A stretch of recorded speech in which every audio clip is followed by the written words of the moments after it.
Hello friends, welcome to Kavish Cute Kitchen. இன்னைக்கு நம்ம வீடியோல என்ன பார்க்க போறோம் அப்படினா உளுந்து வச்சு எப்படி ஒரு அட்டகாசமான பூரி செய்யறதுன்னு பார்க்க போறோம். செய்ய ஸ்டார்ட் பண்றதுக்கு முன்னாடி சமைக்க தேவையான ingredients பார்த்தறலாம்.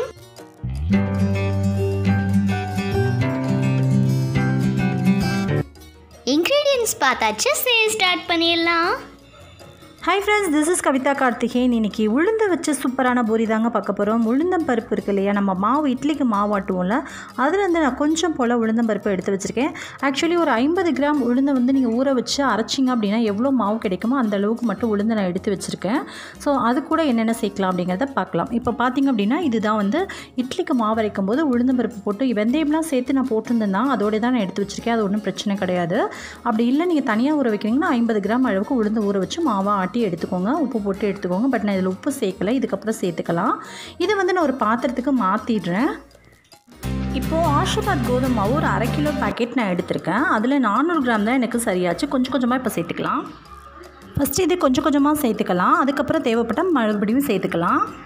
இதில் சேர்த்தது போக மீதி ஒரு 100 கிராம் மாவு தாங்க நிறுத்தி வைக்கிற மாதிரி இருந்துச்சு. இப்போ ஒரு 200 கிராம் அளவுக்கு மாவு சேர்த்துருக்கோம், பின்னாடி கொஞ்சம் கொஞ்சமாக சேர்த்துக்கலாம். நம்ம தேவையான அளவு உப்பு சேர்த்துக்கலாம். தண்ணி எதுவும் தேவையில்லைங்க, அதில் உளுந்த மாவில் இருக்க தண்ணியே போதும் நமக்கு. இப்போ பாருங்கள், நமக்கு வந்து ஸ்டிக்கியாக இருக்குது. இந்த டைமில் நம்ம கொஞ்சம் மாவு எடுத்து இது கூட சேர்த்துக்கலாம். இது மாதிரி மாவு கொஞ்சம் கொஞ்சமாக சேர்த்துட்டு நமக்கு கைக்கு ஒட்டாமல் வரும்ல, நம்ம நார்மலாக கோதுமை மாவு பிசைவோம்ல, அது மாதிரி பிசைகிற அளவுக்கு வர வரைக்கும் வெயிட் பண்ணலாம். பிசைஞ்சிட்டே இருங்க. இடையில வந்து கொஞ்சம் கொஞ்சம் ஆயில் சேர்த்துக்கோங்க. குக்கிங் ஆயில் இருக்கும்ல, அந்த குக்கிங் ஆயில் கொஞ்சமாக சேர்த்துக்கலாம். இதில் வந்து கடலெண்ணெய், நல்லெண்ணெய் இது மாதிரிலாம் சேர்த்திங்க அப்படின்னா நல்லா இருக்காது. முடிஞ்சால் நீங்கள் வெண்ணெய் ஆட் பண்ணுங்கள். சப்போஸ் இல்லைன்னா நீங்கள் குக்கிங் ஆயில், நான் நார்மலான குக்கிங் ஆயில் தான் ஆட் பண்ணிக்கிறேன். இது மாதிரி நீங்கள் நல்லா பிசைஞ்சிக்கிட்டே இருங்க. ஒரு ஸ்டேஜில் நமக்கு நல்லா அழகாக வந்துடும். பிசையறதுக்கு ஒரு 10 நிமிஷம் தாங்க ஆகும். இப்போது எனக்கு இன்னும் கொஞ்சம் ஸ்டிக்கியாக இருக்க மாதிரி இருந்துச்சு. ஸோ மறுபடிக்கும் நான் மாவு பிசைஞ்சு நான் இது மாதிரி பிசைஞ்சுக்கிறேன். மொத்தமே டோட்டலாகவே எனக்கு 400 கிராம் அளவுக்கு தான் தேவைப்பட்டிருக்கு. 50 கிராம் உளுந்து மாவுக்கு 400 கிராம் தேவைப்பட்டிருக்கு. இப்போ நமக்கு இந்த ஸ்டேஜில் வந்தாச்சு. இப்போ நம்ம கொஞ்சம் கொஞ்சமாக எண்ணெய் சேர்த்துடலாம். எண்ணெய் சேர்த்து நல்லா மிக்ஸ் பண்ணி விட்டுக்கலாம். இப்போ நம்ம நல்லாவே பிசைஞ்சாச்சுங்க. பாருங்கள், ஒட்டாமல் சைடில் ஒட்டாமல் அழகாக வந்திருக்குங்க. இந்த ஸ்டேஜில் நம்ம மேலால் எண்ணெய் தடவிட்டு நம்ம அப்படியே வந்து க்ளோஸ் பண்ணி ஒரு 1/4 மணி நேரம் அப்படியே வச்சிடலாம். முடிஞ்சால் ஒரு 1/2 அன் ஹவர் கூட வைங்க. பட் நான் 1/4 மணி நேரம் தான் வச்சேன், நல்லா ஊறிடுச்சு. இப்போ பார்த்தீங்கன்னா நான் மூடி வச்சுக்கிறேன். ஒரு 1/4 மணி நேரம் கழித்து நான் ஓப்பன் பண்ணி பார்க்குறேன். பாருங்களேன், எனக்கு இப்போ பாருங்கள், இதில் 100 கிராம் அளவுக்கு தான் மாவு நின்றுருக்கு. மீதி எல்லாமே செலவு பண்ணிட்டோம். கரெக்டாக வந்து அளவு வந்து இதுதான். மறுபடியும் அளவு வந்து உங்களுக்கு கன்ஃபியூஸ் ஆகக்கூடாதுன்றதுக்காக சொல்கிறேன். 50 கிராம் உளுந்த ஊற வச்சு ஆட்டின மாவுக்கு 400 கிராம் தேவைப்பட்டிருக்கு. இப்போ நான் இது மாதிரி தான் பூரி தேய்க்கிறதுக்கு இந்த மாதிரியான இதில் தான் நான் யூஸ் பண்ணுறேன், கட்டையில் தான் யூஸ் பண்ணுறேன். ஸோ நமக்கு நார்மலாக கையில் தேய்க்கிறதா இருந்தாலும் ஓகே, நீங்கள் யூஸ் பண்ணிக்கலாம். இது மாதிரி ஒரு ஆயில் கவர் எடுத்துக்கோங்க. ஆயில் கவர் எடுத்துகிட்டு 3 சைடும் கட் பண்ணிக்கோங்க. 3 சைடும் கட் பண்ணிவிட்டு ஆயில் கவர் சப்போஸ் இல்லை அப்படின்னா நீங்கள் நார்மலாக கோதுமை மாவு கவர் ஏதோ ஒன்று நீங்கள் வச்சுட்டு அதில் கூட நீங்கள் ஆயிலை தடவிட்டு யூஸ் பண்ணிக்கலாம். நான் ஆயில் கவரே இருக்கனால நான் இதை வந்து இதே மாதிரி கட் பண்ணி எடுத்துக்கிறேன் 3 சைடும். இப்போ இது மாதிரி நல்லா கட் பண்ணிவிட்டு நம்ம வந்து பூரிக்கட்டையில் நடுவில் வர மாதிரி வச்சுக்கணும். அந்த மொத்தமாக இருக்குல்ல அந்த கவர், அதை மட்டும் நடுவில் வர மாதிரி மீதி எல்லா சைடும் கட் பண்ணிவிட்டு இப்போ நான் நடுவில் நான் ஃபிக்ஸ் பண்ணிக்கிறேன். ஸோ இது மாதிரி நம்ம வச்சோம் அப்படின்னா இந்த இதில் வந்து இப்படி தான் நம்ம யூஸ் பண்ணணும். டேரெக்டாகவே நீங்கள் வந்து மாவு வச்சு இதில் நீங்கள் அமுத்திங்க அப்படின்னா உங்களுக்கு பார்த்திங்க அப்படின்னா அதில் அப்படியே ஒட்டிட்டு வர ஆரம்பிச்சு. என்ன தான் நீங்கள் ஆயில் தடவுனாலுமே ஒட்டிட்டு வர ஆரம்பிச்சிடும். ஸோ இது மாதிரி கவர் வச்சு தான் இந்த இதில் நீங்கள் யூஸ் பண்ணணும். இது மாதிரி தான் அம்மா வந்து சின்ன பிள்ளைகள் இப்படி தான் செய்வாங்க. நான் நிறைய தடவை பார்த்துருக்கேன். அதை பார்த்துட்டு தான் நான் செய்கிறேன்.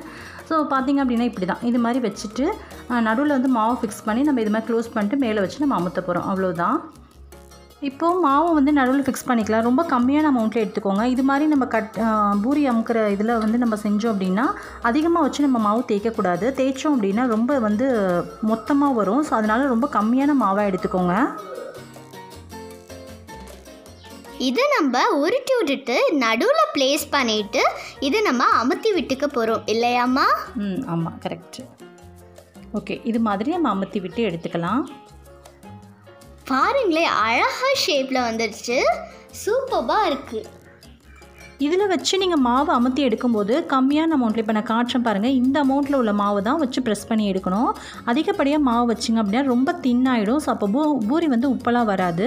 பூரி வந்து உப்பி வரணும் அப்படின்னா நம்ம தேய்க்கிறது வந்து சன்னமாக இருந்தால் தான் பூரி உப்பலாக இருக்கும். மொத்தமாக இருந்துச்சு அப்படின்னா நிச்சயமாக வந்து தேய்க்கிறதுக்கு வந்து உப்பி வராது. பூரி போட்டு எடுத்தோட்டி உப்பி வராது. இப்போ நான் உளுந்து பூரி செய்கிறேன் அப்படின்றனால நான் டேரெக்டாக அப்படியே பண்ணிட்டேன். சப்போஸ் நீங்கள் நார்மலாக வந்து கோதுமை மாவில் பூரி பண்ணும்போது கொஞ்சமாக ஒரு 2 ஸ்பூன் அளவுக்கு ரவை சேர்த்து பண்ணுங்கள். பூரி நல்லா உப்பலாக வரும். இப்போ நம்ம உளுந்து சேர்த்துருக்கனால இதுவே நல்லா உப்பலாக வந்திருக்கு. இப்போ பாருங்கள், எண்ணெயில் போட்டு ஃப்ரை பண்ணி எடுத்துடலாம். எவ்வளோ அழகாக இருக்குது பாருங்களேன், சூப்பராக வந்திருக்கு பூரி. ஆமாம்மா, எனக்கு ரொம்ப ரொம்ப பிடிச்சிருக்கு. அம்மா, இன்னைக்கான பிரேக்ஃபாஸ்ட் இந்த பூரியே எனக்கு தாங்கம்மா.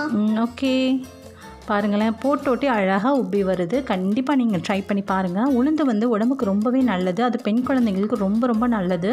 லேடிஸ்க்கு இடுப்பு சம்மந்தமான எல்லா விதமான பிரச்சனையுமே சரி பண்ணுங்க. ஸோ அதிகமாக வந்து உளுந்த பருப்பு வந்து அதிகமாக நம்ம உணவில் எடுத்துக்கிறது ரொம்ப உடம்புக்கு நல்லது. பாருங்கள், இப்போ போட்டு ஒரு 10 நிமிஷம் கழித்து கூட இதோட உப்பல் வந்து அமுங்காமல் அப்படியே இருக்கும். ரொம்ப சூப்பராக சாஃப்டாக இருக்கும். இதுக்கு சூப்பரான ஒரு பூரி கிழங்கு வந்து செஞ்சுருக்கேன். ஸோ இன்றைக்கி நாங்கள் எங்களோட பிரேக்ஃபாஸ்ட் இதான். நீங்களும் கண்டிப்பாக செஞ்சு என்ஜாய் பண்ணுங்கள். Thank you very much for watching this video. Bye.